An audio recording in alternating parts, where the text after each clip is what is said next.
امام حسن کو زہر دیا گیا، طبیعت میں شدید کمزوری ہے، انتڑیاں کٹ کے باہر آ رہی ہیں۔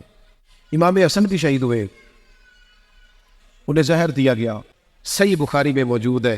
حالانکہ امام حسن اس عظیم ہستی کا نام ہے، اللہ کے محبوب علیہ السلام نے اپنے منبر پر اپنے ساتھ بٹھا کے فرمایا یہ میرا بیٹا سید ہے، سردار ہے، جب مسلمانوں کی دو جماعتوں میں اختلاف ہوگا تو یہ صلح کرا دے گا۔ جن کو محبوب نے سید و سردار کہا ان کا بھی تو ذکر کرنا بھائی، ان کا نام لوگ اس لیے کم لیتے ہیں کہ انہوں نے صلح کر لی تھی نا سیدنا امیر معاویہ کے ساتھ رضی اللہ تعالی۔ پریشان ہوتے ہیں بیچارے، جب انسان تکلیف میں ہوتا ہے نا، تکلیف میں پھر وہ رد عمل دیتا ہے، رد عمل دیتے ہیں۔ جب آپ تکلیف میں ہوتے ہیں، اذیت میں ہوتے ہیں تو رد عمل ہوتا ہے۔ اچانک پیر پہ پیر آ جائے نا، رد عمل ہوتا ہے، پھر لوگ سخت لفظ بھی کہتے ہیں، وہ دیکھ کے نہیں چلا جاتا، اندھا ہے تو۔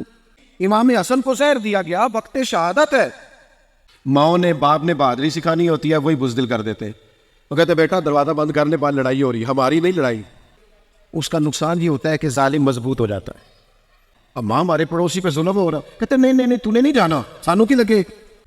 یہ مظلوم زیادہ ہوتے ہیں، ظالم ایک آدھ ہوتا ہے، لیکن کیونکہ اس کا ہاتھ نہیں پکڑتے، وہ کہتے ہیں مجھے کوئی پوچھنے والا ہی نہیں، طاقتور ہو جاتا ہے۔ حضرت عبداللہ ابن زبیر یہ بیٹے ہیں حضرت زبیر بن عوام کے، اور ان کی والدہ کا نام ہے جناب اسماء بنت ابی بکر صدیق۔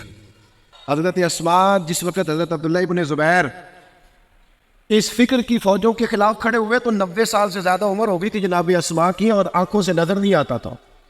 حضرت اسماء وہ جو غار ثور میں محبوب کے لیے کھانا لے کے جایا کرتے، حضرت عبداللہ ابن زبیر لڑ رہے، کچھ فوجی شہید ہو گئے، کچھ قدم پیچھے ہٹا گئے۔ جناب عبداللہ ابن زبیر اماں سے مشورہ کرنے آئے، اور اللہ کی قدرت ہوتی ہے، حکمت غالب آتی ہے کہ اماں یزیدی فکر کی فوجیں میدانوں میں ہیں اور میں اب اکیلا رہ گیا ہوں، مجھے تیرے بڑھاپے کا خیال ہے، مجھے مشورہ دے۔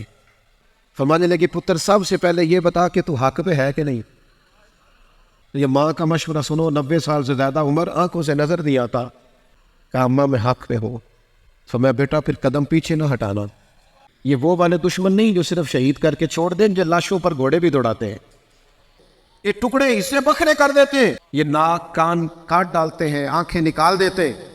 کہا اماں تیرے بڑھاپے کا خیال ہے، تجھے تکلیف ہوگی۔ تو ماں کیا کہتی ہے؟ بیٹے کی پشت پہ ہاتھ رکھ کے کہنے لگی پتر بکرے کو ذبح ہوتے وقت تکلیف ہوتی ہے، کھال اترتے وقت کوئی تکلیف نہیں ہوتی، میرا بیٹا میدان میں رہنا۔